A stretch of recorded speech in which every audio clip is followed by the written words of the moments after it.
Welcome to Tales from Golly County with Boomer John, best friends with Jesus. Ain't boasting if it's true.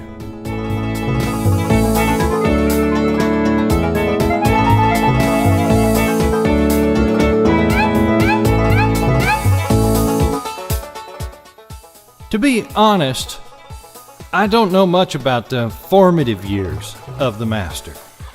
Once he and I met, he was already about 30 years old, and by then he was so busy talking about his Father's kingdom, and I was so distracted by all the signs and wonders going on around me, it never even occurred to me to ask him about his growing up years there in Nazareth. But since then, I've heard some rumors. I'd say they're not too likely to be true, but then you never know with Jesus. For example, I heard somebody say that when he was about 10 years old, Jesus' faithful dog, Old Yeller, saved him from a wild boar and contracted rabies. His parents kept the dog outside where there was much weeping and gnashing of teeth. And finally, Pa had to take his shotgun and put Old Yeller down. Jesus wept. 3 days later, Old Yeller was okay again. His mama told Jesus, be more kosher from now on and stay away from pigs. The only good pig is a dead pig, she said. If I could, I'd send a whole herd of them down a hill to drown in the lake. The entire event marked Jesus for life. I also heard the rumor that when Jesus was in Bible college, he was disciplined by the Academic Integrity Committee for not citing his sources or using proper academic footnotes. When he was called before the committee, he insisted that "you have heard it said" was adequate citation, and he admitted that all his ideas really come from his father. Well, sir, they put him on probation, but they couldn't argue with his answers, and he continued to get perfect grades and graduated as valedictorian of his class. He refused to wear his honor cord. In truth, there's so much I don't know about those hidden years between when Jesus was a boy and when he started his public speaking ministry that some stories might as well be true.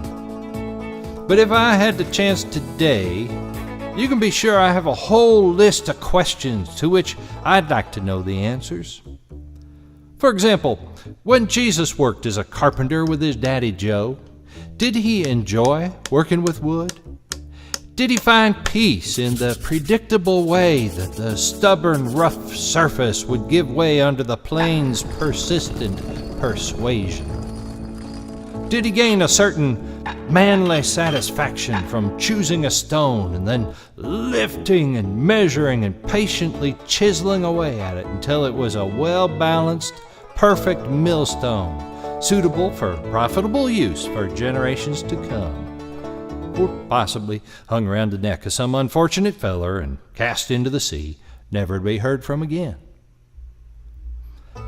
And now I'm wondering why Jesus did no carpentry work once he started his public speaking ministry. I mean, he was a servant to all. He washed feet, he healed people, fed them, cast out demons, met so many needs. Why not whip up a chair for a widow? Or fix that hole in the roof after that fella was lowered down through it? I guess I'm asking, how come talent and calling ain't the same? And I want to ask, what kind of businessman was Jesus? Did he take on jobs for Samaritans or Gentiles even? Did he do free work for widows and orphans? Was he tempted to overcharge, or to cut corners, or to have 2 different price sets, one for people he liked and one for wealthy strangers? What would it take for a soul to get a discount from the Master? Did people say of his carpentry work, Jesus doeth all things well? Was he faster at work or more meticulous than the average carpenter? And what did Jesus say when he hit his thumb with a hammer? When it was time to start preaching, how did Jesus feel about stepping away from the carpentry business? And while I'm at it, what was Jesus' final order as a carpenter? Could he have been called on to craft the very cross on which he knew he was to be crucified? After all, it was Jesus who grew the tree in the first place. If so, was Jesus tempted to make it a little smoother than usual? Maybe size it to fit the arch of his own back? And when Jesus was done, did he say, "It is finished," and then put down his tools and walk away?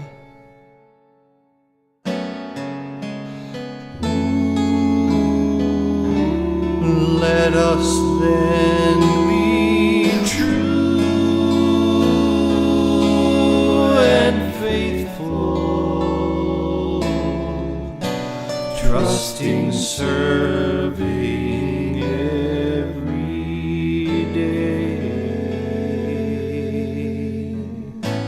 Just one glimpse of him in glory, will the toils of life